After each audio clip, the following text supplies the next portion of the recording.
नमस्कार, आप देख रहे हैं पक्ष विपक्ष। मैं हूं आपके साथ उन्नति भटनागर। बात करेंगे उत्तराखंड की, जहां बीजेपी की केंद्र और राज्य सरकार एक राष्ट्र एक चुनाव के मुद्दे पर संकल्पित है, जिसके चलते समय समय पर इसको लेकर चर्चा भी होती रही है।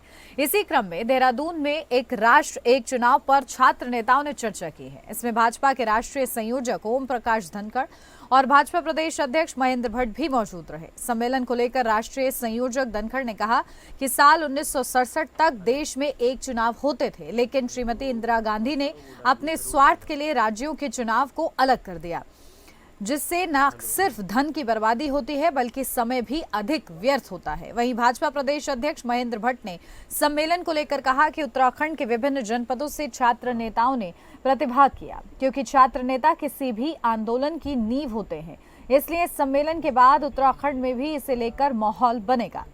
आज खास इसी पर विशेष चर्चा कि आखिर एक राष्ट्र एक चुनाव, इसकी मांग तेज होने लगी है और इसको लेकर अब देखिए छात्र नेता भी चर्चा कर रहे हैं ये कितना फायदेमंद, और इसके लिए सत्ता पक्ष और विपक्ष किस तरीके से एकजुट होते हैं, आगे आते हैं, अपने अपने बातें रखते हैं। ये देखना दिलचस्प होगा, क्योंकि केंद्र भी लगातार इस मुद्दे पर चर्चा कर रहा है और अपनी प्रतिबद्धता इसको लेकर समय समय पर दिखाई गई है। और ऐसे में आज इसी पर चर्चा कि आखिर एक राष्ट्र एक चुनाव को लेकर देहरादून में जो हलचल तेज होती हुई नजर आ रही है, उस पर क्या प्रतिक्रियाएं विपक्ष की हैं, क्या प्रतिक्रियाएं सत्ता पक्ष की हैं।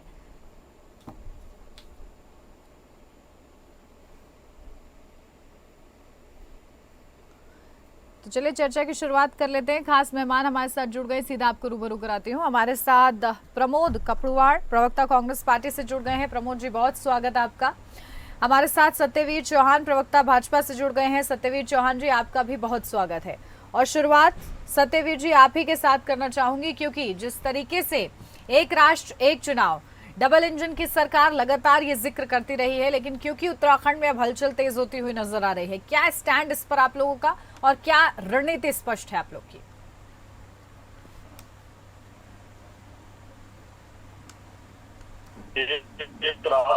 एक चुनाव को लेकर भारतीय जनता पार्टी बहुत ही सजग है। जैसा कि आप सभी को पता है, और मुझे उस दौर के जब देश स्वतंत्र हुआ था, उसके बाद भारत को अपना लोकतंत्र मिला था, हमें अपने अधिकार मिले थे, हमें अपना संविधान मिला था। इस श्रेणी में चुनाव आयोग में के तहत हमें पूरे देश में चुनाव होते थे। 1952 में देश में पहला चुनाव होता है, उसमें पूरे देश में हमारी लोकसभा हो, एक देश एक चुनाव हुआ। यही नहीं, ये सिलसिला 1967 तक चलता रहा। 52, 57, 62 और 67 ये 5 चुनाव एक साथ हुए पूरे देश भर में। एकाएक देश के अंदर जैसे ही कांग्रेस की नींव कमजोर होती है, इंदिरा गांधी को डर लगता है, तो उसके बाद आपने देखा कि कई राज्यों में राष्ट्रपति शासन लगाए गए, कई राज्यों में सरकारें गिराई गई। उसके बाद एक देश एक चुनाव को खत्म किया गया, विपक्ष का दमन किया गया, और आते आते हमने देखा कि ये 70 के दशक में फिर आपातकाल भी हमने देखा। और इससे के नुकसान केवल ये जो मैं बड़ी गंभीरता के साथ कहना चाहता हूं कि जो ये कदम कांग्रेस के द्वारा उठाया गया था, केवल अपनी स्वार्थ सिद्धि के लिए, अपने सत्ता भोग के लिए, और किस प्रकार से लोगों का दमन किया जाए उसके लिए इन्होंने ये चुनाव आयोग में परिवर्तन, चुनाव आयोग की जो नियमावली थी उसमें परिवर्तन करते हुए, संविधान में परिवर्तन करते हुए उन्होंने एक देश एक चुनाव खत्म किया। मगर ये देश की आवश्यकताओं के लिए और देश के समग्र विकास के लिए, चौमुखी विकास के लिए, और अंत्योदय पे जो व्यक्ति है उस तक सरकार पहुंचे, उस सरकार की मुख्य योजना पहुंचे। और बार बार जो मशीनरी का जो दुरुपयोग होता है, चाहे चुनाव आयोग में जितने भी हमारे सरकारी विभागों के सरकारी विभागों में कार्यरत, चाहे केंद्र के लोग हो, चाहे हमारे प्रदेश की जो सरकारी एजेंसियां हो, उनको इसमें जाना पड़ता है। उससे क्या होता है कि आर्थिक नुकसान बहुत होता है और समय की बर्बादी होती है। चाहे इसमें हमारे केंद्रीय जो पुलिस बल हो, या हमारी जो चाहे आर्मी हो, फौज हो, या जो भी है, जहाँ पर जिस प्रकार का सेंसिटिव बूथ होते हैं वहां पर उस प्रकार का डिप्लॉयमेंट करना पड़ता है। और चुनावी खर्चा इतना आता है कि हर बार रिपोर्टें आती है जब चुनाव आयोग ऑडिट करता है कि विधानसभा में कितना चुनाव आ रहा है, लोकसभा में कितना चुनाव आ रहा है, नुकसान हो रहा है। तो इससे मुक्ति पाने के लिए देश के जो अवरुद्ध होते हैं, विकास कार्यों में अवरुद्ध होती है, मॉडल कोड ऑफ कंडक्ट लगता है, उससे मुक्ति पाने के लिए हमारा आदरणीय प्रधानमंत्री मोदी जी ने देश से ये कहा है कि एक देश से चुनाव की तरफ हम बढ़ रहे हैं, सभी के सहयोग की आवश्यकता है। पक्ष हो विपक्ष हो, यही नहीं, पूर्व राष्ट्रपति रामनाथ कोविंद के नेतृत्व में एक कमेटी का गठन किया गया था। उसने अपने बहुत ही ठोस सुझाव जो इसमें वर्तमान में राष्ट्रपति जी है महामहिम द्रौपदी मुर्मू जी को उन्होंने अपना पूरा कमेटी की जो रिपोर्ट है उसको सौंपी है, उस पर अध्ययन हो रहा है। उसी के तहत भारतीय जनता पार्टी का जो नैतिक कर्तव्य बनता है कि वो लोगों को सजग करे कि एक देश एक चुनाव का लाभ क्या है। तो कल देहरादून में हमारे राष्ट्रीय मंत्री जो आदरणीय श्रीमान ओपी धनखड़ जी यहाँ पर आए थे और पूरे प्रदेश भर से यहाँ पर छात्र नेताओं को जिनकी बहुत बड़ी भागीदारी रहती है इस लोकतंत्र को मजबूत करने में, संविधान को आगे बढ़ाने में, उसके मूल्यों को आगे बढ़ाने के लिए हमने एक कार्यशाला का आयोजन किया था और ये प्रदेश के अनेक जगह में जाएंगे, जैसा कि हमारा सांगठनिक ढांचा भी है और इसमें जन भागीदारी का हमारा लोक व्यापी हो सके, उसके लिए हमारा ये पूरा प्रयास रहेगा कि एक एक व्यक्ति तक हम पहुंच सके।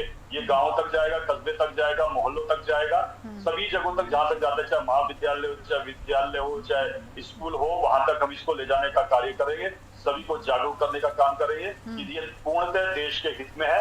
इसमें सभी को हमने आगे काम करना है। इसमें यही नहीं, हमने उसमें एक पंपलेट भी दिया उसमें क्यों कि एक देश एक चुनाव क्यों आवश्यक है। आपका जो सुझाव है उस सुझाव को हम ले रहे हैं और उस पर भी गहनता से उस पर अध्ययन किया जाएगा। ठीक है, यानी कि ठीक है, इस प्रकार का देश को जो नुकसान को आगे ना झेलना जाए और विकास के कार्यों में जिस प्रकार के अवरुद्ध उत्पन्न होते हैं वो अवरुद्धों से दूर किया जाए और कांग्रेस को कम से कम अपने उन नेताओं को, चाहे वो जवाहरलाल नेहरू ने इतने लंबे समय तक प्रधानमंत्री के रूप में शासन किया हो, उनके नेतृत्व। ठीक है, आप लोग की रणनीति साफ है और अब आप लोग को आगे की दिशा भी दिख रही है। ठीक है, प्रमोद कपड़ुवार जी भी हमारे साथ जुड़ गए हैं। प्रमोद जी, सीधा आपके पास आ रही हूँ, विपक्ष इसमें किस तरीके से सहयोग करेगा? वन नेशन वन इलेक्शन, देखिए बहुत अच्छा है, वन इलेक्शन एक कराएं। किसने इनको रोका है? 2014 से लेके 2024 तक भारतीय जनता पार्टी का लोकसभा, राज्यसभा और लगभग सारे अधिकतर राज्यों में सरकार थी। आप जो है जो चाहते नियम बना करके वो कर सकते थे। तो आपको किसने रोका है? भारतीय जनता पार्टी को किसने रोका था? अब आप जब जो है 300 से 240 पे आ गए हैं तो अब आप सपने देख रहे हैं। अभी तो जो अगला चुनाव होगा उस पे आप 150 पे आ जाएंगे, फिर आप और अच्छी बातें करेंगे। जब आपके पास ताकत थी तब आपने किया नहीं। हकीकत ये है कि जो पार्टी जहां पर विधानसभा जिनकी सरकारों में जो नगर निगम और नगर पंचायत के चुनाव टाइम पे नहीं करा पाती, उसको भी जो है कोर्ट के द्वारा वो जो है उन पर डंडा करके, कोर्ट के द्वारा डंडा करके जिनको चुनाव को कराना पड़ता है, माननीय न्यायालय को उसमें शामिल होना पड़ता है। वो पार्टी के नेता जो है बड़ी सफाई से आदरणीय जो है हमारे पूर्व प्रधानमंत्री को जो है दोषी ठहराने का काम करते हैं। मैं तो कभी कभी मुझे बड़ा अफसोस महसूस होता है कि इनको थोड़ा सा इतिहास भूगोल ये पढ़ें ताकि अपने देश की जानकारी इनको लगे। आप इनसे पूछिए ना कि 2014 से लेके 2024 तक आप 300 सांसदों वाली खुद की पार्टी थी, तब आपने क्यों नहीं किया? अब जब आप 240 पे हो गए, अब आप कर ही नहीं सकते। अब तो आप सिर्फ भाषण कर सकते हैं, आप बयान कर सकते हैं और अब आपका बयान देने का ही समय है। 2014 से लेकर के और आज तक सिर्फ और सिर्फ आप जो है चुनाव हिंदू मुसलमान के नाम पर जीत रहे हैं। आप जो है एक नहीं तो ये विजन सही है कि नहीं? आप चुनाव जीत रहे हैं। आप जो है आप लोग इसके हित में है कि नहीं? वन नेशन वन इलेक्शन होना चाहिए कि नहीं? ये तो पूछिए कि आप जो है नगर निगम और नगर पंचायत के चुनाव समय पर नहीं करा पा रहे हैं, तो आप आखिर इतने बड़े देश में 140 करोड़ के देश में, इतने बड़े देश में आप एक समय पर कैसे चुनाव करा सकते हैं? और करा सकते हैं तो किसने आपको रोका है? आप इनसे पूछिए ना। ठीक है, जो गलती कांग्रेस अगर ये कह रहे हैं कि कांग्रेस ने गलती की तो आप उसको सुधार दीजिए। आपको आप लोग को अच्छा खासा मौका मिला, कांग्रेस की गलती क्यों नहीं सुधारी गई? अब जब आप लोग 240 पर आकर सिमट गए हैं तब वन नेशन वन इलेक्शन की बात करना कहां तक जायज है? ये सवाल उनका। देखिए, मैंने स्पष्ट तौर से कहा था कि जवाहरलाल नेहरू के समय पे इतने लंबे कालखंड तक उन्होंने शासन किया, प्रधानमंत्री, देश के प्रधानमंत्री रहे। उस समय एक देश एक चुनाव हुआ करता था। तो उन्नति ये सबको पता है कि जवाहरलाल नेहरू देश के प्रधानमंत्री। आप इनसे सवाल पूछे ना, बहुत कम समय होता है उसी में बर्बाद कर देंगे। आप मेरी बात को सुन लीजिए, मैंने आपको बड़ी धैर्य से सुना और गंभीरता से सुना है, तो अच्छा रहेगा कि आप मेरे को भी सुने। ठीक है, बोलिए। जवाहरलाल नेहरू के समय कह रहे हैं कि देश में एक देश इतना बड़ा विशाल देश है, इसमें कैसे एक देश एक चुनाव हो सकता है? तो क्या भारत उस समय विशाल नहीं था क्या जब पंडित जवाहरलाल नेहरू थे? उस समय भी एक देश एक चुनाव हुआ, और यही नहीं 5 बार एक देश एक चुनाव हुआ है। नहीं तो आप लोग को किसने रोका था? ये अभी तक विचार क्यों नहीं हो पाया? हाँ, मैं इन्होंने कहा विचार पिछले 5 वर्षों से लगातार चल रहा, और इस देश के अंदर जितने बड़े बड़े कार्य है वो कह रहे कि कुछ किया नहीं। धारा 370 इसके लिए बड़े बड़े इनके जो इनकी पार्टी से जो संबंध रखते थे, जो ये कहते थे कि धारा 370 तो हट ही नहीं सकती, और फिर से कह रहे कि धारा 370 हम लगाएंगे। उस धारा 370 के कारण वहां पर मैं एक चीज बताना चाहता हूँ, और दर्शकों को आपको बताना चाहता हूँ, और ये बहुत आवश्यक है दर्शकों को बताना। वहां पर जो हमारे अनुसूचित जाति के जो लोग रहते थे, जो कि पाकिस्तान से आए थे, जिनको कि उस समय के शेख अब्दुल्ला ने, उस समय जो हमारे तत्कालीन प्रधानमंत्री थे, कि उन्होंने कहा था कि जो अधिकार भारत के नागरिकों को है वो अधिकार आपको मिलेंगे, मगर आपको बताते हुए ये होता है कि 370 धारा हटने से पहले तो ये पता है सत्यवीर जी, सत्यवीर जी देखिए ये पता है, इसको भी लागू कर दीजिए ना। 2014 ये सबको पता है, जम्मू कश्मीर तक नहीं जाते हैं। अब अभी चर्चा इस बात को लेकर हो रही है कि आप लोग 1 नेशन 1 इलेक्शन के लिए क्या आगे की क्या प्रोसीजर है, आप लोग की तरफ से क्या पहल रहेगी? मैं उसी बात पे आ रहा हूँ, ये चुनाव से जुड़ा हुआ विषय है। मैं उसी बात पे आ रहा हूँ, चुनाव से जुड़ा हुआ विषय है। यहाँ तक कि उनको वोटिंग राइट का अधिकार नहीं था। वो भारत के संविधान के अंदर रहते हुए उन्हें वोट देने का अधिकार नहीं था, ना किसी सरकारी नौकरी में देने का अधिकार था। वो कितनी बड़ी बड़ी डिग्रियां क्यों ना प्राप्त कर ले, मगर जब धारा 370 खत्म होती है तो उन्हें चुनाव का अधिकार, चुनाव में वोट डालने का अधिकार भी मिलता है, और चुनाव में जाने का अधिकार भी मिलता है। वो चुनाव लड़ सकते हैं प्रधान से लेकर प्रधानमंत्री तक का, यहाँ तक कि राष्ट्रपति का चुनाव लड़ सकते हैं। वो कहते हैं कि हमने कुछ नहीं किया, कम से कम वो उसकी 250 से अधिक वो परिवार थे, और अगर एक व्यक्ति तक सरकार की योजना नहीं पहुंचती, इसका मतलब होता है कि सरकार के द्वारा किए गए कार्य विफल होते हैं। हमने तो उनको मुख्य धारा में लाने का काम किया, और यही नहीं, मैं आपको बताता हूँ इस देश के अंदर, मैं आपको बताता हूँ कि इन्होंने कह रहे कि हमने कुछ नहीं किया। बांग्लादेश से लगती हुई सीमाओं का सीमांकन नहीं हुआ हमारी सरकार में आने के बाद। और जहाँ तक इतिहास और भूगोल की बात करते हैं, मैं बताता हूँ इतिहास और भूगोल बदलने का काम इन्होंने किया है। ठीक है, किसने क्या किया किसने क्या नहीं किया, इससे बड़ी चर्चा इस वक्त है कि एक राष्ट्र एक चुनाव से क्या फायदा क्या नुकसान, और इसके लिए सिर्फ स्वप्न ही दिखाए जा रहे हैं कि ये मुमकिन भी है। इस पर चर्चा करेंगे, क्योंकि अब आप लोग का स्टैंड क्या है? 1 नेशन 1 इलेक्शन के पक्ष में है या इसके विरोध में है? पहले तो ये स्टैंड क्लियर कीजिए। बताऊं कि कांग्रेस इस देश की प्रमुख विपक्षी दल है, और हम सरकार में नहीं है। सरकार अगर सरकार जो भी योजनाएं बनाती हैं, जो भी नियम बनाते हैं, और उसको हम फॉलो करने का काम करते हैं। अरे कांग्रेस अभी कोरोना के टाइम पे प्रधानमंत्री जी ने थाली बजवाई तो पूरे देश के लोगों ने बजाई, प्रधानमंत्री जी ने अगर दीपक बुझवाया तो पूरे देश के लोगों ने बुझाई।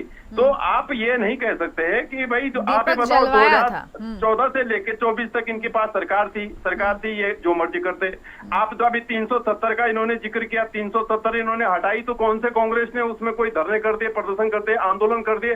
आप ऐसे ही जो है, जब आप ऐसे ही जो है पूरे देश में एक चुनाव करा दीजिए, भाई देश का समय बचेगा, पैसा बचेगा। लेकिन आप बयान क्यों दे रहे हैं इसमें? आप जो है बयान वीर बनकर के खाली जो है कांग्रेस को गाली दे करके, अगर कांग्रेस को गाली देकर इस देश का विकास हो सकता है तो अपने मंडल अध्यक्ष से लेकर के अपने राष्ट्रीय अध्यक्ष जो देते हैं वो तो आप लोग चाहते हैं कि नहीं चाहते हैं? इतना स्पष्ट सा मैंने सवाल किया है आपसे। हम आपके चैनल के माध्यम से ये कहते हैं कि अगर सब समझ रही हूँ मैं प्रमोद जी, सब समझ रही हूँ आप जो समझाना चाह रहे हैं, भारतीय जनता पार्टी, लेकिन एक सिंपल सा सवाल मैंने किया था कि आप लोग इसके पक्ष में हैं कि इसके विरोध में हैं? चाहते हैं कि ऐसा हो देश में कि नहीं? स्टैंड तो क्लियर हो विपक्ष का। अभी अगर कोई भारतीय जनता पार्टी का नेता कहीं पर खड़ा होकर कुछ कहते हैं और उस पर डिबेट होने लग जाए, तो उसमें हम अपनी पार्टी का पक्ष हम उसमें बोलें कि हम इसके पक्ष में हैं या नहीं है। हमारे पक्ष में रहने या ना रहने से कोई फर्क नहीं पड़ रहा है। पार्टी का प्रवक्ता नहीं बोल रहा है भाई, केंद्र सरकार में चर्चा चल रही है, ड्राफ्ट तैयार हो रहा है इस पर। मैं आपको अभी एक बात बताएं ना, अब इनका कोई राष्ट्रीय नेता कोई आकर के उन्होंने इस बयान को, मैं अभी सवेरे में अखबार के माध्यम से मैं पढ़ रहा था। हाँ। तो अगर हम तो ये कह रहे हैं ना कि भाई अगर सरकार जो है कोई कानून बनाती है तो वो तो ठीक है, बनाए, उसको जो है हम फॉलो करेंगे, क्यों नहीं करेंगे, हम करेंगे, हम इस देश के लोग हैं, इस देश की प्रमुख विपक्षी पार्टी हमारी है। और अगर मैंने तो आपको इतना उदाहरण तक दिया कि अगर प्रधानमंत्री जी ने कहा कि भाई कोरोना के टाइम पे थाली बजाओ तो हम सब लोगों ने बजाई। अगर प्रधानमंत्री जी ने कहा कि अपने घर के दीपक बुझा दो तो हम सब लोगों ने बुझाए। तो अगर प्रधानमंत्री जी ने 370 हटाई तो उसका हमने उसका कौन सा तो बड़ा विरोध कर दिया, कोई हमने कर दिया। तो अगर वापस बहाली की तो मांग की थी, भारतीय लेकिन जनता चलिए पार्टी ठीक इस है। देश के अंदर एक चुनाव कराना सत्यवीर जी, चाहती है, सत्यवीर एक चुनाव जी, कराना चाहती है, तो किसने उनको रोका है? तकलीफ हम तो ये ये है, पूछ रहे हैं। उनको तकलीफ ये है कि अगर आप लोग ये कराना चाहते हैं तो सिर्फ कांग्रेस को बदनाम करके क्यों छोड़ रहे हैं, तो फिर कराइए, या तो वन नेशन वन इलेक्शन, सिर्फ बातें ही क्यों हो रही हैं, उनका कंसर्न ये है। देखिए, कांग्रेस को समझना चाहिए जब देश का संविधान बना था तब इस बात की पहल हुई थी कि वन नेशन वन इलेक्शन, एक देश एक चुनाव। 1967 तक हुआ, अभी 5 बार चुनाव हुए। और ये आज भारतीय जनता पार्टी को या मुझे या कांग्रेस को चर्चा करने का विषय नहीं बनता अगर ये लगातार इस परिपाटी को कांग्रेस ने खत्म ना किया होता और लगातार ये परिपाटी चल रही होती। आज विषय क्यों खड़ा हुआ? ये विषय इसलिए खड़ा हुआ कि भाई कांग्रेस के द्वारा संविधान निर्माताओं द्वारा जो परिपाटी शुरू करी गई थी उस परिपाटी पर इन्होंने जिस प्रकार का कुठाराघात करने का काम किया। 5 चुनाव हुए एक साथ, आगे कराने में क्या इनको दिक्कत थी? मैंने स्पष्ट तौर पे कहा कि अपने सत्ता भोग के लिए और अपने को राजनीतिक रूप से दोबारा से स्थापित करने के लिए इन्होंने इस प्रकार के हथकंडे अपनाए। भाई हम तो राजनीतिक रूप से स्थापित ही हैं। सत्ता में भारतीय जनता पार्टी का तो उदय ही 6 अप्रैल 1980 को हुआ। उससे पहले हम जनसंघ में थे, हमने तो खत्म नहीं किया, ये खत्म भी आपके द्वारा ये किया गया, आपके द्वारा सुझाव लाए गए थे। हम तो वो कह रहे हैं कि जो परिपाटी 1952 में शुरुआत की गई थी उसी परिपाटी को हम शुरू कर रहे हैं। हम तो संविधान निर्माताओं ने जिस दौर रेखांकित किया था मुसौरी चल रहे हैं, हम तो कहीं नहीं जा रहे हैं। तो अब ये कब तक हो पाएगा? अब ये कब तक हो पाएगा? एक सेकंड। मुझे लगता है कि आज जो महामहिम राष्ट्रपति के पास कमेटी ने अपनी रिपोर्ट दे दी है वो उस पर काम कर रही है। भारतीय जनता पार्टी का जो नैतिक दायित्व बनता है कि जनता को जागरूक करना, तो उसी के तहत हमने कल कार्यक्रम किया था। इस कार्यक्रम को मैंने बताया कि विद्यालयों में, महाविद्यालयों में, स्कूलों में, गांव में चौपाल लगा के, कस्बों में जाके, मोहल्लों में जाके, नगर निगम में जाके, उन सब क्षेत्रों में जाके हम उन लोगों को जागरूक करेंगे कि क्या लाभ था कि संविधान निर्माताओं ने इसको एक देश एक चुनाव के लिए क्यों उस समय तय किया गया था, 5 बार चुनाव के लाभ क्या हुए और उसके बाद क्या नुकसान भारत देश को लगातार हो रहे हैं। एक विषय और मैं बताना चाहता हूँ, हमने कभी भी देश को देश के हिंदू किसी भी संप्रदाय के लोगों हमने उनको बांटने का काम नहीं किया। हमने सौहार्द में रहने के लिए हमें सभी को आगे बढ़ाया है। इस देश का अगर पूरे विश्व में अगर किसी देश का बंटवारा मजहब के आधार पर हुआ है और मात्र केवल अपने सत्ता भोग के लिए कांग्रेस ने उस समय किया। ठीक है, आज अगर इस प्रकार की बातें कांग्रेस का तो मुझे लगता है आप इनसे ये तो पूछ लो कब से करा रहे हैं चुनाव पर? ये जो है आप भारतीय जनता पार्टी के प्रवक्ता से ये तो पूछ लीजिए कि क्या कहते हैं। प्रमोद जी, मैंने ऑलरेडी ये सवाल पहले ही पूछ लिया हो, अगर आपने सुना हो तो पूछ चुकी हूँ मैं। इनकी रामायण को क्यों सुन रहे हैं? ये इतनी लंबी चौड़ी रामायण को आप क्यों सुन रहे हैं? ठीक है, तो ऐसा करिए, आप इधर आ जाइए, आप पूछ लीजिए सब, कहाँ कब किसको रोकना है पूछ लीजिए आप ही। अब आप बताएं कि कॉलेजों के चुनाव तो इन्होंने बंद कर रखे हैं चुनाव करने, आज चुनाव की बात कर रहे हैं। नगर निगम सत्यवीर जी, सीधा एक टाइम लिमिट बताइए ना कि कब तक ये कैसे मुमकिन हो पाएगा, सिर्फ ये ख्याली पुलाव ना बनकर रह जाए। नहीं, मैं आपसे आपके चैनल के माध्यम से इनसे ये पूछ रहा हूँ कि कॉलेज के चुनाव तो इन्होंने बंद कर रखे हैं, नगर निगम और निकाय के चुनाव बड़ी मुश्किल से हुए हैं। तो आखिर ये जो है इतनी जो ये कह रहे हैं कि हमारा जन्म ही नहीं हुआ था जब जो है देश आजाद हुआ, वाकई में नहीं हुआ था। इनका जन्म तो सिर्फ मलाई जो जब हम देश को हमने बना दिया, जिस देश को संवार दिया, तब इनका जन्म हुआ और आप ये देश को बेचने का काम कर रहे हैं इनके जन्म में।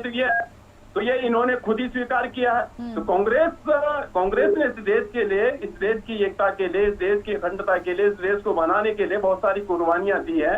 इतिहास जानता है और समय पर जो जरूरत पड़ी होगी वो कानून वो बनते भी हैं और कानून बिगड़ते भी हैं। ऐसा कोई ये नहीं है कि कोई बिल्कुल जो है जब समय पे जो मांग, अगर इनको लगता है कि अगर एक ही बार का जो है चुनाव इकट्ठे होने चाहिए तो आप करा दीजिए भाई। आपके पास, हम तो ये कह रहे हैं कि आपके पास सरकार है, आपके पास सब है। अगर आप कह रहे हैं कि 67 में जो है 67 से पहले एक चुनाव होता था, 67 के बाद में अगर कांग्रेस ने अलग करवाया है, ठीक है, उस समय की कोई परिस्थिति रही होगी। अब आप आपकी परिस्थिति अगर ये एक चुनाव कराने की तो आप करा दीजिए, लेकिन सच्चाई तो वो पार्टी इस बात को कह रही है, वो पार्टी इस बात को कह रही है जो नगर निगम के चुनाव नहीं करा पा रही है टाइम पे, नगर पंचायत के चुनाव नहीं करा पा रही है, नहीं मान रहे ना प्रमोद जी, पालिका के चुनाव टाइम पे नहीं, वो ये कह रहे हैं कि कोई परिस्थिति नहीं थी। 4 साल से इस प्रदेश के अंदर भी हमारे नौजवान छात्रों के चुनाव अभी तक स्थगित हो रखे हैं। तो आप इनको ये पूछिए कि भाई आप जो है अपने प्रदेश में छात्रों का चुनाव नहीं करा पा रहे, अपने प्रदेश में नोट डाउन कीजिएगा जरा सत्यवीर जी, ये पूरा प्रश्न आप इसका उत्तर दीजिएगा जो पूछ रहे हैं प्रमोद जी। अब आपको देश की आप बात कर रहे हैं और रामायण आप लंबी चौड़ी पढ़ा रहे हैं, ठीक है, तो आप ये कह रहे हैं और अपने आप कह रहे हैं कि लेकिन प्रमोद जी एक काउंटर कमेंट कर दीजिए, एक काउंटर कमेंट कर दीजिए। विनम्रता के साथ ये कहना चाहता हूँ, विनम्रता के साथ आपके साथ ये कहना चाहता हूँ कि आप ये बताएं कि अगर इस देश को एक इलेक्शन की जरूरत है तो भारतीय जनता पार्टी के पास पूर्ण बहुमत की सरकार थी, करा देते। अरे आज भी कौन रोक रहा है? आज भी आप जो काम आपको करना है आपको करना ही है, आप करिए, लेकिन आप जो है स्टंटबाजी मत करो। आप देश, आपको देश चलाने के लिए, देश को आगे बढ़ाने के लिए आपको जो है लोगों ने चुना है। 140 करोड़ के लोगों ने बड़ी आशा और उम्मीद के साथ में, चलिए अब ले लूं आपका जवाब, ले लूं, देश के विकास के लिए आपको चुना है। आप खाली भाषणबाजी से, आप खाली स्टंटबाजी से, आप खाली हिंदू मुसलमान करके इस देश को कहाँ ले जाना चाहते हैं? मैं आपसे सवाल आप तक पहुँच गया होगा सत्यवीर जी, जवाब चाहिए उनको। जी बोलिए। मैं बोलूंगा, बोलिए बोलिए। मैंने स्पष्ट तौर पर कहा कि भाई हम तो उसी पार्टी को शुरू करने जा रहे हैं जो संविधान निर्माताओं ने शुरुआत की थी और जिसकी आवश्यकता भी है और समय की अनुकूलता भी है। और आपने कहा कि रिपोर्ट कब तक तैयार होगी, मैंने स्पष्ट तौर पे कहा कि रिपोर्ट का समय था कि इतने समय तक की रिपोर्ट रामनाथ कोविंद की कमेटी को बनाना था with in a time limit, उसको सौंप दिया है महामहिम राष्ट्रपति जी को। अब महामहिम राष्ट्रपति जी के पास जो समय है उस समय के अंतर्गत वो उसको देश के सामने लाएगी, उसमें संसद में चर्चा हो, दोनों सदनों में चर्चा होगी, उसके बाद देश के सामने आएगा और उसके बाद वो कानून के रूप में स्थापित होगा। हम तो कहीं भी नहीं कह रहे हैं कि राष्ट्रपति के बाद उसकी चर्चा नहीं होगी या उसको देश के सामने नहीं आ जाएगा। देश की आवश्यकता है, जिस प्रकार की विकट स्थितियां कांग्रेस ने देश के सामने खड़ी करी है, विकट ही नहीं विभीषण ऐसी है कठिनाइयां खड़ी करी है जिसकी देश कई दशकों से झेल रहा है। उन कठिनाइयों को दूर करते करते यहाँ तक हम पहुंचे हैं। और यही नहीं, मैं आपको बता दूं कि जिस प्रकार से उत्तराखंड की राजनीति की बात कर रहे हैं, उत्तराखंड में 2017 के बाद जिस प्रकार से राजनीतिक परिवेश बदला है, कांग्रेस बताई दीजिए कहां पर है। यहाँ पर मैं आपको बता देना चाहता हूँ, दर्शकों को आपके बता देना चाहता हूँ कि 2017 से पहले कभी भी यहाँ पर पूर्ण बहुमत की सरकार नहीं आया करती थी, बैसाखियों वाली सरकार आया करती थी। आप सोच, और बैसाखियों वाली सरकार किस प्रकार से चलती है सभी को पता है। उसके बाद 2017 में हमारी सरकार पूर्ण बहुमत की आती है, उसके बाद 2022 में हमारी पूर्ण बहुमत की सरकार आती है। ये चले आती है, भारतीय जनता पार्टी ने इस प्रदेश का निर्माण किया और उसके बाद लगातार यहाँ के विकास के लिए कार्य किए, यहाँ की जन भावनाओं के आधार पर कार्य किए। यही नहीं, 5 से 5 सांसद लगातार 2014, 19 और 24 में हमारे यहाँ पर भारतीय जनता पार्टी के हैं। तीनों के तीनों राज्यसभा सांसद हमारे यहाँ पर ठीक है। अभी ताजा अब केवल ये वन नेशन वन इलेक्शन सिर्फ चर्चा में ही ना रहे, स्टंटबाजी ना रहे और इस पर आगे चर्चा हो, अब ये देखना होगा। ठीक है, ज्यादा वक्त नहीं है मेरे पास। बहुत शुक्रिया आप दोनों का ही हमारे साथ इस चर्चा में जुड़ने के लिए। और इसी के साथ पक्ष विपक्ष में मेरे साथ बस इतना ही। नमस्कार।